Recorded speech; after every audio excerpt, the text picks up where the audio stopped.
അർഹതയുള്ള ഒരു സ്ഥലം, ഒരു സമൂഹമാണ് റോമിലെ വിശ്വാസ സമൂഹം. കാരണം സെബസ്ത്യാനോസ് രക്തസാക്ഷിയായത് ഈ റോമിലാണ്. അപ്പോൾ നമുക്ക് തീർച്ചയായിട്ടും ഇവിടെ തിരുനാൾ ആചരിക്കുമ്പോൾ നമുക്ക് ഈ വിശുദ്ധന്റെ മാധ്യസ്ഥം നമുക്ക് ധാരാളമായിട്ടുണ്ടാകട്ടെ. നമുക്ക് പ്രാർത്ഥിക്കാം. പിതാവിന്റെയും പുത്രന്റെയും പരിശുദ്ധാത്മാവിന്റെയും നാമത്തിൽ. മേഘങ്ങളെ വാഹനമാക്കി കാറ്റിന്റെ ചിറകുകളിൽ സഞ്ചരിക്കുന്ന ബലവാനായ ദൈവമേ, ഞങ്ങൾ അങ്ങയെ ആരാധിക്കുന്നു.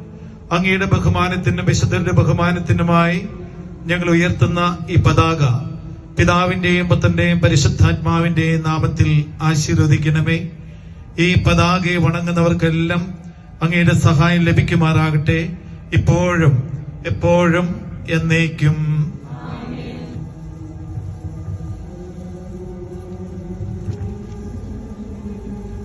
കർത്താവാം മിശിഹാതൻ കാരുണ്യവും താതനാം ദൈവത്തിൻ സംപ്രീതിയും പരിശുദ്ധാത്മാവിൻ സഹവാസവും നമ്മിലുണ്ടാകേണമെന്നുമെന്നും നമ്മിലുണ്ടാകേണമെന്നുമെന്നും നമ്മിലുണ്ടാകേണമെന്നുമെന്നും